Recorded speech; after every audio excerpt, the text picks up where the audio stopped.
কে আমাদের পাড়াতে মানে আমাদের এখানে সেন্ট্রাল জেল মাঠে মমতা ব্যানার্জি আসছে। তো আমি যাচ্ছি দেখতে, দিদিকে দেখতে সামনে থেকে। ওই রাজনৈতিক সভা, যে জনসভা আছে ভোটের আগে আমাদের পাড়াতে, মুখ্যমন্ত্রী আসছেন, মমতা ব্যানার্জি আসছেন, আমি যাচ্ছি দেখতে। তো এরকম ব্লগ আগে আমার চ্যানেলে আসেনি, তো এটা একটু ইউনিক স্টাইলের ব্লগ হবে। তো চলো যাওয়া যাক, গিয়ে দেখবো দিদিকে, দেখবো সেন্ট্রাল জেল মাঠে। চলো যাই, তোমাদের সামনে পুরোটাই তুলে ধরবো। তো চলো যাওয়া যাক। গাইজ আমি চলে এসেছি সেন্ট্রাল জেল ময়দানে, সেন্ট্রাল জেল মাঠে চলে এসেছি। এখানেই জনসভার আয়োজন করা হয়েছে, তো এখনও শুরু হয়নি, এখনও সেরকমভাবে লোকজনও আসেনি। আমি একটু তাড়াতাড়ি চলে এসেছি, যদিও 3টে থেকে জনসভা শুরু হওয়ার কথা, এখন 1:30 বাজে। তো মোটামুটি এখন 1 ঘন্টা মোটামুটি টাইম আছে, লোকজন আস্তে আস্তে সব ঢুকবে। তো আমি এখানে বসে পড়েছি একটু ভালো জায়গা দেখে, তাও অনেকটাই দূরে, কারণ সিটিং অ্যারেঞ্জমেন্টটা একটু অন্যরকম ছিল, কারণ সামনের দিকে মহিলাদের, পিছন দিকে পুরুষদের বসার জায়গা, ফলে আমাকে পেছন দিকেই বসতে হয়েছে। তবে মহিলারা ভালো করে দেখতে পেয়েছে, কারণ মহিলাদের বসার জায়গা সামনের দিকে ছিল, পুরুষদের বসার জায়গা পিছন দিকে ছিল।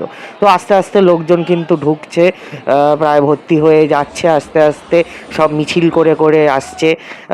এখানে মুখ্যমন্ত্রী মমতা বন্দ্যোপাধ্যায় আসার কথা আছে।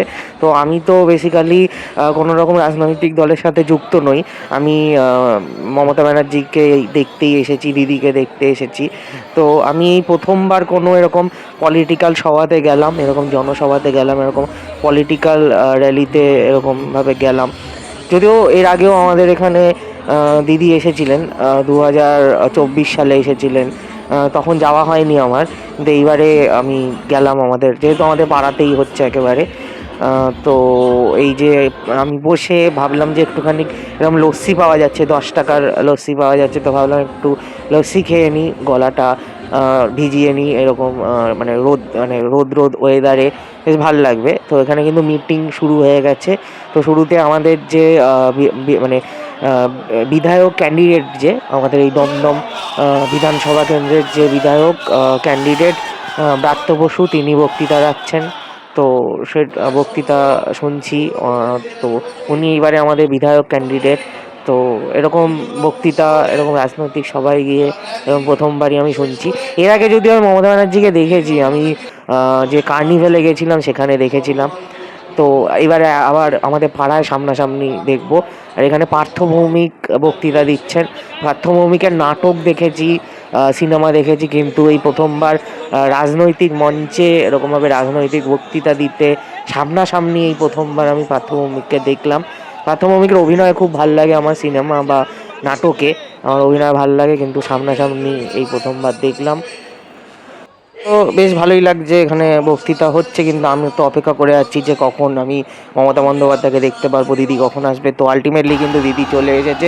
গাইজ দেখতে পাচ্ছ, সকলের উচ্ছ্বাসটা দেখতে পাচ্ছ, মানে দিদিকে দেখতে পেয়ে সবাই কিন্তু স্লোগান দিচ্ছে, চিল্লাচ্ছে, দিদি এখানে চলে এসেছে, এবার দিদির বক্তৃতা হবে। কিন্তু ভালো করে দেখা যাচ্ছে না, সবাই হাত তুলে দিদিকে হাই হ্যালো করছে, ওই জন্য এখানে ভালো করে দেখা যাচ্ছে না। তারপর এবার আস্তে আস্তে এক্সাইটমেন্টটা কমে গেলে, সবাই বসে গেলে ভালো করে দেখতে পারবো। তো এই যে দেখতেই পাচ্ছ, সামনাসামনি দেখে নিয়েছি। এবার দিদি বক্তৃতা দিচ্ছেন, মমতা বন্দ্যোপাধ্যায় বক্তৃতা দিচ্ছেন। এবার সামনাসামনি প্রথমবার আমি মমতা বন্দ্যোপাধ্যায়ের বক্তৃতা লাইভ শুনছি, মানে লাইভ পুরো একদম সামনাসামনি মমতা বন্দ্যোপাধ্যায়ের বক্তৃতা শুনছি। আর উনি এই যে এভাবে যে মানে পুরো স্টেজে যে হেঁটে চলে, হেঁটে হেঁটে যে বক্তৃতা দেন, সেটা দেখতেও খুব ভাল লাগে। এই প্রথমবার আমি এরকমভাবে সামনাসামনি মমতা বন্দ্যোপাধ্যায়কে দেখলাম, বেশ ভাল লাগলো।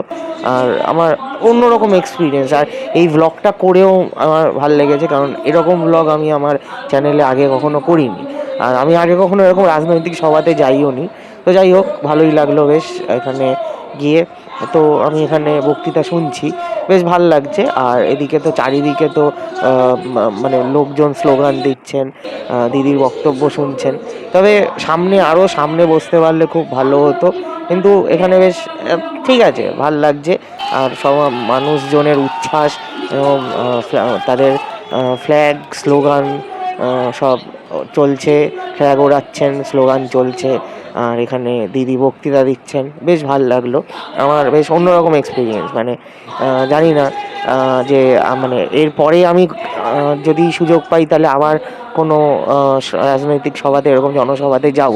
তবে এবারে গিয়ে আমার বেশ ভাল লেগেছে, বেশ অন্যরকম অভিজ্ঞতা। মানে আমি এত বছর, মানে আমার 26 বছরের জীবনেই প্রথমবার আমি কোনো রাজনৈতিক সভাতে এরকম গিয়ে ভ্লগ করলাম, বা রাজনৈতিক সভাতে গিয়ে এরকম বক্তৃতা শুনলাম।